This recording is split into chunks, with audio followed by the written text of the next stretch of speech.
Hello hi ನಮಸ್ಕಾರ. ನಾನು ನಿಮ್ಮ ಆರ್.ಕೆ. ಕುಂದಾಪುರ. ಇವತ್ತು ನಾನಿದ್ದೇನೆ ತುಮಕೂರಿನ ಮುಕುಟಮಣಿ ಅಂತಾನೆ ಹೇಳ್ಬೋದು, ಮಧುಗಿರಿ ಬೆಟ್ಟ.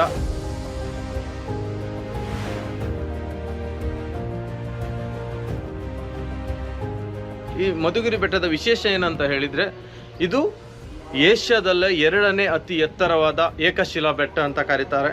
ಬಹಳ ಟ್ರಕ್ಕಿಂಗಿಗೂ ಉತ್ತಮವಾದ ಜಾಗ ಅಂತ ಹೇಳ್ಬೋದು. ಆದರೆ ಅಷ್ಟೊಂದು ಸೇಫ್ಟಿ ಜಾಗ ಅಂತ ಹೇಳಲ್ಲ. ಮುಂದೆ ಹೋದಾಗ ನಿಮ್ಗೆ ಈ ಜಾಗವನ್ನು ನಾನು ವಿವರಣೆ ಕೊಡ್ತಾ ಬರ್ತೇನೆ. ಈ ಜಾಗದ ವಿಶೇಷ ಏನಂತ ಹೇಳಬೇಕಿದ್ರೆ, ಹೈದರ್ ಅಲಿ ಮತ್ತು ಟಿಪ್ಪು ಸುಲ್ತಾನ್ ಕಾಲದಲ್ಲಿ ಈ ಬೆಟ್ಟವನ್ನು ಸ್ವಲ್ಪ ಅಪ್ಡೇಟ್ ಮಾಡಿದ್ದ ಅಂತ ಹೇಳಿದರೆ, ಸ್ವಲ್ಪ ಸೇಫ್ಟಿಗೋಸ್ಕರ ಕೆಲವೊಂದು ವಿಡಿಯೋಗಳನ್ನು ನಿಮ್ಗೆ ತೋರಿಸ್ತಾ ಬರ್ತೇನೆ. ಬನ್ನಿ ಮೇಲ್ಗಡೆ ಹೋಗಿ ಉಳಿದ ವಿಷಯಗಳನ್ನು ತಿಳ್ಕೊಂಡು ಬರುವ.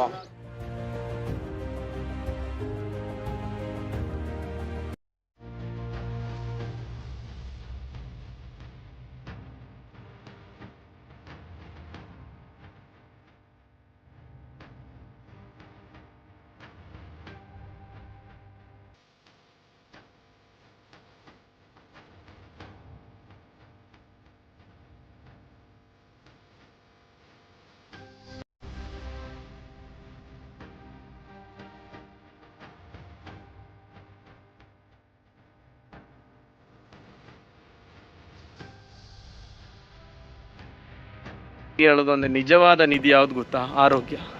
ಆರೋಗ್ಯನ ಚೆನ್ನಾಗಿ ಇಟ್ಟುಕೊಳ್ಳಿ. ಎಷ್ಟು ದಿನ ಬರ್ತೇವೋ ಗೊತ್ತಿಲ್ಲ. ಇಂಥ ದೊಡ್ಡ ಅದ್ಭುತವಾದ ಟಿಪ್ಪು ಸುಲ್ತಾನ್ ಕೋಟೆಯನ್ನು ಬಿಟ್ಟೀಗ ಕೆಳಗಡೆ ಇಳಿತಿದ್ದೀನಿ. ಕೆಳಗಡೆ ಹಿಡಿಯೋದು ಸಾಮಾನ್ಯ ಸಂಗತಿ ಅಲ್ಲ. ದೇವರು ಒಳ್ಳೆ ರೀತಿಯಿಂದ ಕೆಳಗಡೆ ತಗೊಂಡೆ ಬಿಡಲಿ ಅಂತ ವಿಶ್ ಮಾಡಿ, ಆಯಿತಾ? ಕೆಲವೊಂದು ಇತಿಹಾಸಗಳನ್ನು ನಾವು ನೋಡಿದಾಗ ನಮ್ಗೆ ಅನಿಸುತ್ತೆ ಏನು ಗೊತ್ತಾ, ಟಿಪ್ಪು ಸುಲ್ತಾನ್ ಒಬ್ಬ ಕ್ರೂರಿ ಮತಾಂಧ ಅಂತ ಎಲ್ಲರೂ ಹೇಳ್ತಾರೆ. ಆದರೆ ಕೆಲವೊಂದು ದೇವಸ್ಥಾನಕ್ಕೆ ನೀವೀಗ ಉದಾಹರಣೆಗೆ ಕಾಸರಗೋಡಲ್ಲಿ ಬೆಕಲ್ ಬೀಚ್ ಅಂತ ಇದೆ, ಬೆಕಲ್ ಪೋರ್ಟ್ ಅಂತ ಇದೆ. ಅದು ಮುಸಲ್ಮಾನರದ್ದೇ ಕೋಟೆ, ಟಿಪ್ಪು ಸುಲ್ತಾನ್ ಆಳಿದ್ದಾನೆ ಅಂತ ಸುದ್ದಿ ಇದೆ. ಅದರ ಕೆಳಗಡೆ ಫಸ್ಟ್ ಎಂಟ್ರಿಗೆ ಇರೋದು ಆಂಜನೇಯ ದೇವಸ್ಥಾನ.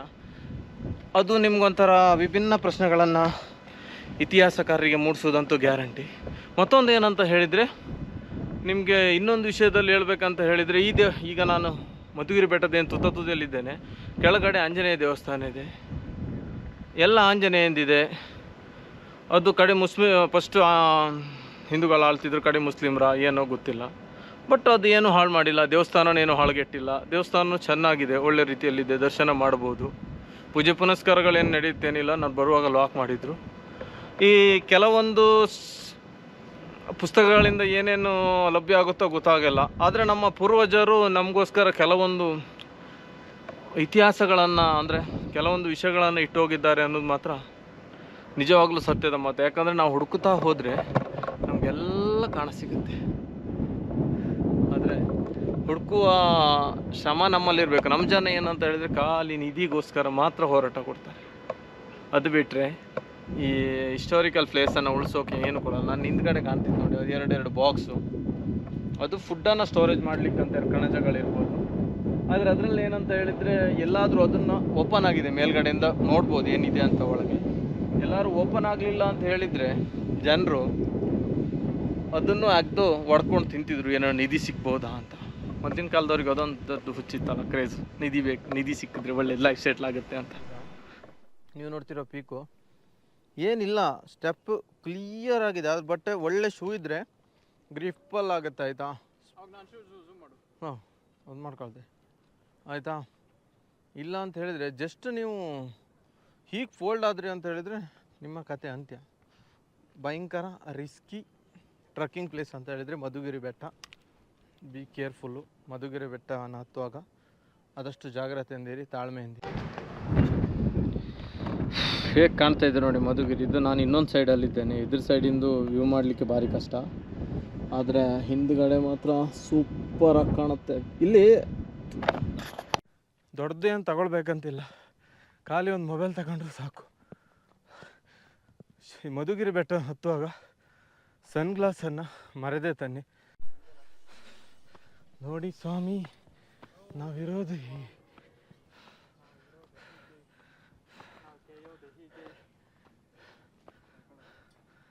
ವಯಸ್ಸಾಗಲ್ಲ. ಆದರೆ ವಿಡಿಯೋ ಲೀಕೇಜ್ ಆದರೆ ಶಪ್ಪ.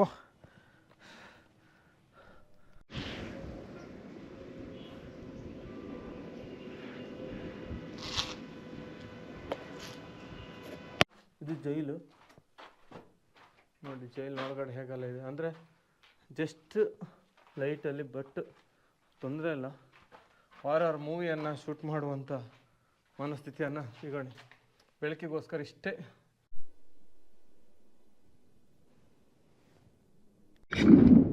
ನಿಮಗೆ ಮತ್ತೊಂದು ಏನಂತ ಹೇಳಿದರೆ, ಮಧುಗಿರಿಯಲ್ಲಿ ಅಂದರೆ ಮಧುಗಿರಿ ಅಲ್ಲ, ಈವನ್ ಕಲ್ಪತರುನಾಡು ತುಮಕೂರು ಇದೆಯಲ್ಲ, ಏನಂತ ಹೇಳಿದರೆ ಫುಲ್ಲು ಬೆಟ್ಟ ಗುಡ್ಡಗಳ ಜಾಗ.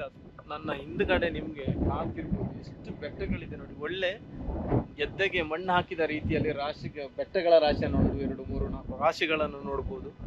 ಆದರೆ ನಿಮ್ಗೆ ಇಲ್ಲಿ ಚಾರಣಕ್ಕೂ ಫಾರೆಸ್ಟ್ ಕಾಡುಗಳು ಇದೆ. ಅದು ಅರಣ್ಯ ಇಲಾಖೆ ಪರ್ಮಿಷನ್ ಬೇಕಾಗುತ್ತೆ ನಿಮಗೆ. ಈ ಈ ನಾನೀಗ ಬಂದಿದ್ನಲ್ಲ ಮಧುಗಿರಿಗೆ ಯಾವುದೇ ರೀತಿಯ ಪರ್ಮಿಷನ್ ಬೇಡ. ಮತ್ತೆಲ್ಲ ಬೆಟ್ಟಗಳಿಗೂ ಪರ್ಮಿಷನ್ ಬೇಕಾಗುತ್ತೆ.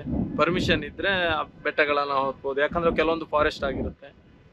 ಮತ್ತು ನೀವು ಎಲ್ಲಿಗೆ ಹೋಗ್ತೀರಿ, ಈಗ ಟ್ರಕ್ಕಿಂಗ್ ಏನಾದರೂ ಹೋದಾಗ ಒಂದು ತಲೆಯಲ್ಲಿ ಇರಬೇಕು, ಯಾವ ಜಾಗಕ್ಕೆ ಹೋಗ್ತಿದ್ದೀರ ಅಂತ ಒಂದು ಮನೆಯವರಿಗೂ ಅಥವಾ ಫ್ರೆಂಡ್ಸಿಗೂ ಇನ್ಫಾರ್ಮ್ ಮಾಡಿ ಬನ್ನಿ. ಡೈರೆಕ್ಟಾಗಿ ಬರ್ಲಿಕ್ಕೆ ಹೋಗಬೇಡಿ. ಏನಾದರೂ ಪ್ರಾಬ್ಲಮ್ ಆದರೆ ನಾವು ಬೀದಿ ಹಣ ಹಾಕ್ತೇವೆ, ಅದೊಂದು ತಲೆಯಲ್ಲಿ. ಮತ್ತು ಇಲ್ಲೂ ಏನು ತೊಂದರೆ ಇಲ್ಲ, ಯಾಕಂದರೆ ಬಂದಾಗ ಕೆಳಗಡೆ ಹಿಡ್ಕೊಂಡಿದ್ದಾರೆ. ಅಂದರೆ ನಮ್ಮ ನಂಬರನ್ನು ತಗೊಂಡು ಕಾಲ್ ಮಾಡ್ತಾರೆ. 1 ಗಂಟೆಗೆ ಕಾಲ್ ಮಾಡ್ತಾರೆ. ನಾವು ಡ್ರೋನಲ್ಲಿ ಫ್ಲೈ ಮಾಡ್ತು, ಅದಕ್ಕೋಸ್ಕರನೂ ಕಾಲ್ ಮಾಡಿದರು. ಡ್ರೋನಲ್ಲಿ ಇಲ್ಲಿ ಬಿಡಲಿಕ್ಕೆ ಅವಕಾಶ ಇಲ್ಲ ಅಂತ. ಅದಕ್ಕೋಸ್ಕರ ನೀವು ಎಲ್ಲಿಗೆ ಹೋಗೋದಾದರೂ ಪೀಕ್ ಪಾಯಿಂಟಿಗೆ ಹೋಗುವಾಗ ಕೆಳಗಡೆ ಯಾರಿಗಾದರೂ ಇನ್ಫಾರ್ಮ್ ಮಾಡಿ. ಇಲ್ಲ ಅಂತ ಹೇಳಿದರೆ ಮನೆಯವರಿಗೂ ಅಥವಾ ಯಾರಿಗಾದರೂ ಸುದ್ದಿ ಮುಟ್ಟಿಸಿಡಿ. ಮತ್ತು ಪೀಕ್ ಇದೆಲ್ಲ ಮುಗಿದ ಮೇಲೆ ಯಾರು ಪರಿಚಯ ಇರ್ತಾರೆ, ಯಾರು ಹೇಳಿ ಬಂದಿದ್ರಿ ಅವರಿಗೊಂದು ಕಾಲ್ ಮಾಡೋದನ್ನು ಮಿಸ್ ಮಾಡ್ಕೋಬೇಡಿ. ಇಲ್ಲ ಅಂತ ಹೇಳಿದರೆ ಏನಾದರೂ ಆದರೆ ಅವಾಗಡ ಯಾರೂ ಬರಲ್ಲ. ಕೆಲವೊಂದು ಯೂಟ್ಯೂಬಲ್ಲೆಲ್ಲ ನೋಡಿರ್ತೀರ. ಬಿ ಕೇರ್ಫುಲ್ಲು, ಎಂಜಾಯ್ ಬೇಕು, ಅತಿಯಾಗಿ ಬೇಡ. ಇದೀಗ ನಾನಿಲ್ಲಿ ಮಾಡ್ತಿರೋದು ಅತಿಯಾಗಿ, ಯಾಕಂದರೆ ಇದ್ರ ಮೇಲೆ ಹತ್ಕೊಂಡಿದ್ದೀನಿ. ಸುಮ್ಮನೆ ನೋಡ್ಕೊಂಡು ಹೋಗ್ಬೋದಿತ್ತು. ಆದರೆ ನಾವು ನಿಮಗೆ ಇದನ್ನು ತೋರಿಸ್ಬೇಕು ಅನ್ನೋ ಜೋಶ್ ಇದೆಯಲ್ಲ, ತುಂಬ ಫೀಲ್ ಬರುತ್ತೆ. ಆಕಾಶಕ್ಕೆ ಹತ್ತಿರ, ಇನ್ನೂ ಹತ್ತಿರ.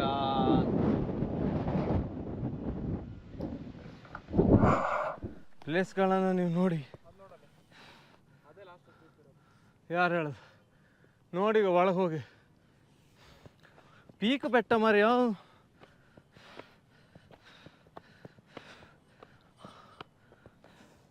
ಶಬ್ಬೋ, ಕ್ರಾಸಲ್ಲಿ ಹತ್ಕೊಂಡು ನಡಿಬೇಕಾಯ್ತಾ? ಚಪ್ಪಲ್ ಜಾರಿದ್ರೆ ಫುಲ್ ಹೋಗಿ. ಹೌದು,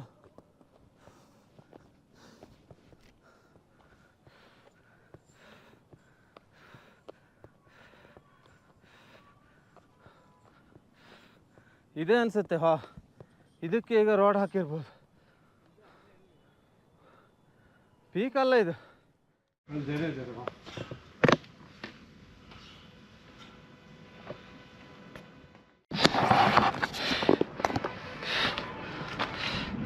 ಲಾಸ್ಟ್ಗೆ ಶಿವಗಂಗೆ ಹತ್ತಿದಾಗ ಏನನ್ಸಿಲ್ಲ ಆಯ್ತಾ, ಇದು ಪೀಕ್ ಹೇಗಿದೆ ಅಂದರೆ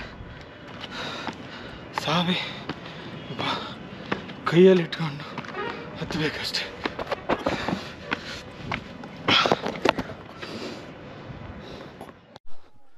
ಇಂಥ ಒಂದು ಎಕ್ಸ್ಪೀರಿಯೆನ್ಸನ್ನು ನೀವು ತಗೊಳ್ಬೇಕಂಬಿದ್ರೆ ನಿಜವಾಗ್ಲೂ ಬರಬೇಕಾದ್ದು ಮಧುಗಿರಿ ಬೆಟ್ಟಕ್ಕಾಯ್ತಾ. ಹಿಲ್ಸ್ ಹೇಗಿದೆ ಅಂದರೆ ನಾನು ಕಾಣ್ತಿದ್ದೆ ನೋಡಿ. ಇಂಥ ವಂಡರ್ಫುಲ್ ಎಕ್ಸ್ಪೀರಿಯೆನ್ಸನ್ನು ಜೀವನದಲ್ಲಿ ಪಡ್ಕೊಳ್ಳಿ. ಯೌವನ ಯಾವಾಗಿರುತ್ತೆ ಆವಾಗಲೇ ಟ್ರಕ್ಕಿಂಗ್ ಪ್ಲೇಸ್ಗಳಿಗೆ ಸುತ್ತಾಡಿ.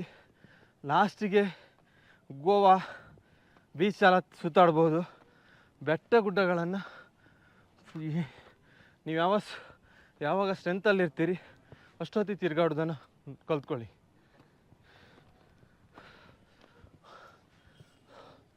ಹಾರೇಬಲ್ ಆಗಿದೆ, ಬಟ್ ಎತ್ತರ ತಪ್ಪಿದರೆ ಫುಲ್ ಹೊಗೆ. ಬಿ ಕೇರ್ಫುಲ್ ಬರಬೇಕು. ಮತ್ತು ಗೌರ್ಮೆಂಟಿನ ಪ್ರಾಪರ್ಟಿಯನ್ನು ಇಲ್ಲಿ ನಂಬೋದು. ಎದುರುಗಡೆ ಒಂದು ಏನು ಹೇಳ್ತಾರೆ ಅದಕ್ಕೆ, ವ್ಯೂ ಪಾಯಿಂಟ್ ಅಂತಲೂ ಕರೀತಾರೆ. ಮೊದಲು ರಾಜರುಗಳು ವೀಕ್ಷಣೆ ಗೋಪುರ ಅಂತ ಅದಕ್ಕೆ ಹೆಸರಿದೆ. ಅಲ್ಲಿ ಕಾಣ್ತಾ ಇದೆಯಲ್ಲ, ಅದನ್ನು ಆ ಇಂಜಿನಿಯರ್ಗಳು ಅವಾಗೆಲ್ಲ ಯಾವ ಥರ ಪ್ಲ್ಯಾನ್ ಮಾಡಿ ಕಟ್ಬೋದು ಅಂತ ಪ್ಲ್ಯಾನನ್ನು ಡಿಸೈನ್ ಮಾಡಿ ಎಷ್ಟು ಚೆಂದ ಮಾಡಿ ಕಟ್ಟಿದ್ದಾರೆ ನೋಡಿ. ಅಂದರೆ ಅಲ್ಲಿ ನಿಂತ್ಕೊಂಡಾಗ ಪೂರ್ವ, ಪಶ್ಚಿಮ, ಉತ್ತರ ದಕ್ಷಿಣ 4 ದಿಕ್ಕುಗಳು ಕ್ಲಿಯರ್ ಆಗಿ ಕಾಣಬೇಕು, ಮತ್ತು ಯಾರು ಬರ್ತಿದ್ದಾರೆ ಯಾರು ಹೋಗ್ತಿದ್ದಾರೆ ಅನ್ನೋದೊಂದು ಮಾಹಿತಿಗೋಸ್ಕರ ವೀಕ್ಷಕನ ಗೋಪುರವನ್ನು ನೀವು ನೋಡ್ಬೋದು ಎಷ್ಟು ಚಂದವಾಗಿ ಕಾಣ್ತಿದೆ ಅಂತ.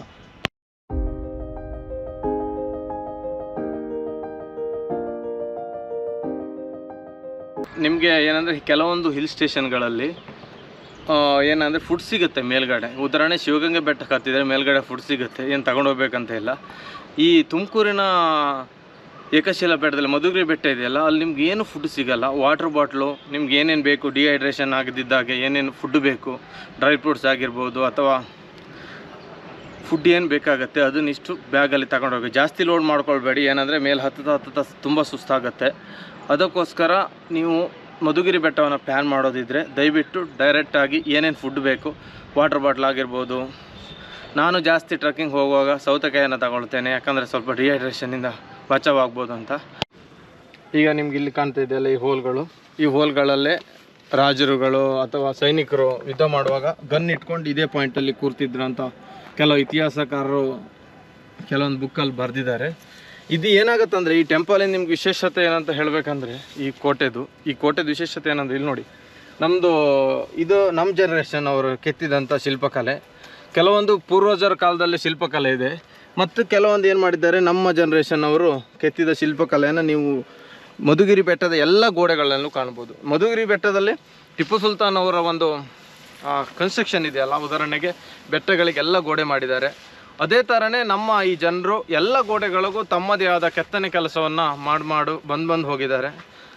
ಒಂದು ತಲೆಯಲ್ಲಿ ಇಟ್ಕೊಳ್ಳಿ, ಟೂರಿಸ್ಟ್ ಪ್ಲೇಸಿಗೆ ಬರುವಾಗ ಯಾವತ್ತೂ ನೀವು ಗೋಡೆಯಲ್ಲಿ ಕೆತ್ತನೆ ಅಥವಾ ಡಿಸೈನಲ್ಲಿ ಹಾಳು ಮಾಡೋದು ದಯವಿಟ್ಟು ಮಾಡಬೇಡಿ. ನಮ್ಮಂಥ 100 ಜನ ಬರ್ತಾರೆ, ನೋಡ್ಲಿಕ್ಕೆ ಇಂಟ್ರೆಸ್ಟ್ ಇರುತ್ತೆ. ಕೆಲವರು ಅದಕ್ಕೋಸ್ಕರ ಬರೋದು, ಆದರೆ ರೋಡ್ ಇದೆ, ಕೆರೆ ಇದೆ, ಕೆರೆ ಬಾವಿ ಬಿದ್ದಲು ಸಾಯ್ಬೋದು. ಬಟ್ ಇಂಥ ಕೆಲಸಗಳ ಇಲ್ಲಿ ಬಂದು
ಇಲ್ಲಿ ನಿಮ್ಗೆ ಏನು ಕಾಣ್ತಿದೆ ನೋಡಿ, ಈ ಥರ ಹೋಲ್ಸ್. ಇದು ಕಲ್ಲನ್ನು ಲಾಕಿಂಗ್ ಸಿಸ್ಟಮಿಗೋಸ್ಕರ ಈ ಥರ ಕಲ್ಲುಗಳನ್ನೆಲ್ಲ ಬಳಸ್ತಿದ್ರು. ಮತ್ತೊಂದು ಏನಂತ ಹೇಳಿದರೆ, ಕಲ್ಲುಗಳನ್ನು ಕಟ್ ಮಾಡಲಿಕ್ಕೆ ಈ ಥರ ಲಾಕ್ ಮಾಡಿ ಮತ್ತೆ ಕಟ್ ಮಾಡಿ ಯೂಸ್ ಮಾಡ್ತಿದ್ರು. ಆದರೆ ನಿಮ್ಗೆ ಇಲ್ಲಿ ಬರುವಾಗ ಮೇನ್ ತಲೆಯಲ್ಲಿ ಏನಿರಬೇಕಂತ ಹೇಳಿದರೆ, ಒಂದು ಜಾಕೆಟನ್ನು ಹಾಕ್ಕೊಂಡು ಬಂದು, ಸಿಕ್ಕಾಪಟ್ಟೆ ಸೆಕೆ ಆಗುತ್ತೆ ಒಂದಿರಲಿ, ಅಂದರೆ ಯಾಕಂದ್ರೆ ಸಿಕ್ಕಾಪಟ್ಟೆ ಬಾಡಿ ಎಲ್ಲ ಟ್ಯಾನ್ ಆಗುತ್ತೆ. ಇನ್ನೊಂದು ಏನಂತ ಹೇಳಿದರೆ, ಸನ್ಸ್ಕ್ರೀನು, ಫೇಸಿಗೆ ಸನ್ಸ್ಕ್ರೀನನ್ನು ಹಾಕ್ಕೊಂಡು ಬನ್ನಿ.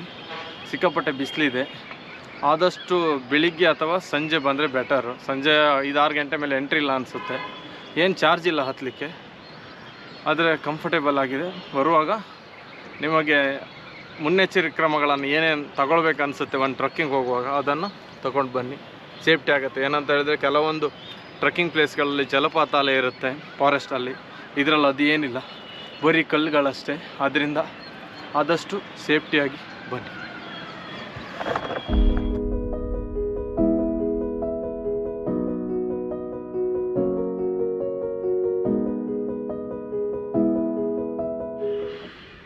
ತುಮಕೂರಿನ ಪ್ರಮುಖ ಕೆರೆಗಳಲ್ಲಿ ನಿಮ್ಗೊಂದಾದ ಸಿದ್ದೇಶ್ವರ ಕೆರೆ ಅದು ನೋಡಿ, ಅದು ಲಾಸ್ಟ್ ಟೈಮು ದೊಡ್ಡ ಮಳೆ ಬಂದಿತ್ತಲ್ಲ ಆ ವರ್ಷ ಕೋಡಿ ಹರಿದಿತ್ತಂತೆ. ಮತ್ತು ಕೋಡಿ ಹರಿದಿದ್ದು ಕಮ್ಮಿ. ಏನಂತೇಳಿ ಮಧುಗಿರಿಯವ್ರಿಗೆ ನೀರಿನ ಸಪ್ಲೈ ಮೋಸ್ಟ್ಲಿ ಆ ಕೆರೆಯಿಂದನೇ ಆಗ್ತಿದ್ದಂತ ಹೇಳ್ಬೋದು. ಈ ವಿಷಯದಲ್ಲಿ ದೇವರೆಲ್ಲರಿಗೂ ಒಳ್ಳೇದು ಮಾಡಲಿ. ಎಷ್ಟು ಒಳ್ಳೇದು ಮಾಡಲಿ ಅಂದರೆ ಇನ್ನೊಬ್ಬರ ಬಗ್ಗೆ ಕೆಟ್ಟದ ಆಲೋಚನೆ ಮಾಡಲಿಕ್ಕೆ ನಮ್ಗೆ ಯಾರಿಗೂ ಸಮಯ ಸಿಗದೆ ಇರಲಿ.